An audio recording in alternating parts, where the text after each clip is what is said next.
On se rappelle, la semaine dernière, le ministre des Transports, Jacques Daou, a déposé le projet de loi 100, régissant en quelque sorte toute l'industrie du taxi à travers toute la province. Et on attendait cette réaction d'Uber, qui est venue aujourd'hui.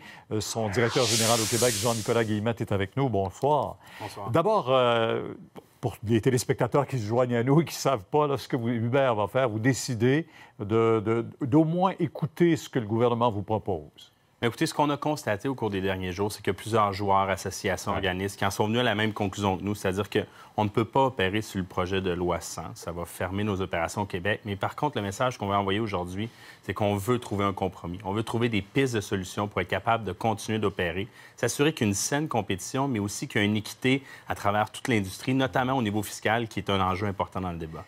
Vous êtes allé plus loin. Vous êtes excusé sur votre façon d'agir. Totalement. Je pense qu'on a réalisé qu'on a fait certaines erreurs. On est une jeune entreprise. On a été parfois targué d'être arrogant. Je suis quelqu'un de passionné. Des fois, ça peut être mal interprété. Mais si les gens ont senti ça, c'est parce que ça doit être vrai. Et ce qu'on veut faire, c'est revenir en arrière, faire un pas et se dire qu'est-ce qu'on peut faire pour mieux travailler avec le gouvernement, pour trouver des compromis. On veut amener des pistes de solutions concrètes. Ça peut venir. Le ministre Daou est très ouvert à vous entendre, tout ça aussi. Mais qu'est-ce que ça vous faisait d'entendre le maire de Montréal, Denis Coderre, ou le maire du Québec dire bye-bye Uber? Bien, ça nous ferait prendre conscience de certaines choses. Vous savez, s'il y a des gens qui se sentent comme ça, c'est parce que probablement qu'on n'a pas fait les bonnes choses. Ce qu'on se dit aujourd'hui, c'est qu'il y a moyen de s'entendre. Il y a 80 juridictions dans le monde qui ont réussi à s'entendre, 28 États américains, des villes au Canada comme Ottawa et Toronto. Donc, nous aussi, mais il faut pour ça qu'on prenne la responsabilité de bien expliquer ce qu'on fait, de s'assurer que les gens comprennent qu'on est un bon citoyen corporatif, qu'on veut le rester, qu'on veut contribuer à la richesse québécoise, mais aussi s'assurer qu'on peut contribuer à autre chose, par exemple la réduction de la congestion routière en amenant une option de transport alternative. Les intentions sont bonnes, mais c'est la façon d'y arriver qui était peut-être un petit peu plus problématique. On entendait les chauffeurs de taxi la semaine dernière crier victoire. Ces chauffeurs de taxi qui ont quand même payé des permis de chauffeurs de taxi jusqu'à 200 000 $. Est-ce que vous êtes prêt à acheter des permis de taxi de chauffeurs de taxi? Il faut reconnaître, pour qu'on puisse opérer, il faut reconnaître le fait qu'on opère dans un modèle distinct de celui de l'industrie du taxi, mais surtout, il faut permettre aux gens qui ont 8000 partenaires chauffeurs d'utiliser leur propre voiture.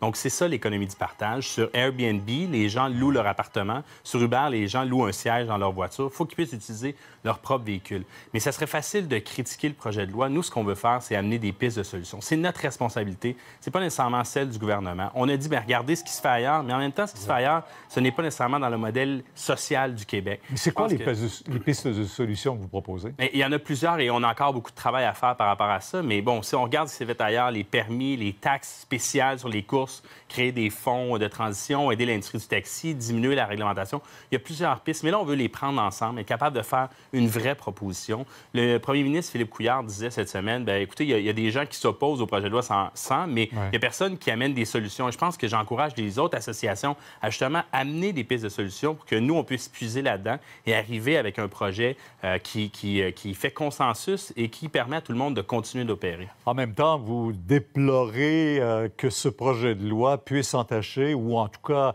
amener d'autres entrepreneurs à ne pas présenter de projet parce que tout simplement, ils ont peur d'être réglementés, j'ai compris? Mais je pense que notre responsabilité, on l'assume par rapport à ça, c'est, bon, on n'a peut-être pas toujours utilisé les bons moyens pour travailler avec le gouvernement, pour arriver à un compromis. Ce que ça a fait, c'est qu'on arrive avec un projet de loi qui est très restrictif. Et est-ce que ça va avoir des conséquences? On ne voudrait pas être responsable de ça. Donc aujourd'hui, on se dit, on retourne faire nos devoirs. On va s'assurer au cours des prochains jours de présenter quelque chose qui peut fonctionner au Québec, s'assurer qu'on peut continuer d'offrir le service que les citoyens désirent, mais en même temps que ça soit équitable pour tous les joueurs. Jean-Nicolas Guillemette, merci beaucoup. Merci. On verra la suite. Merci.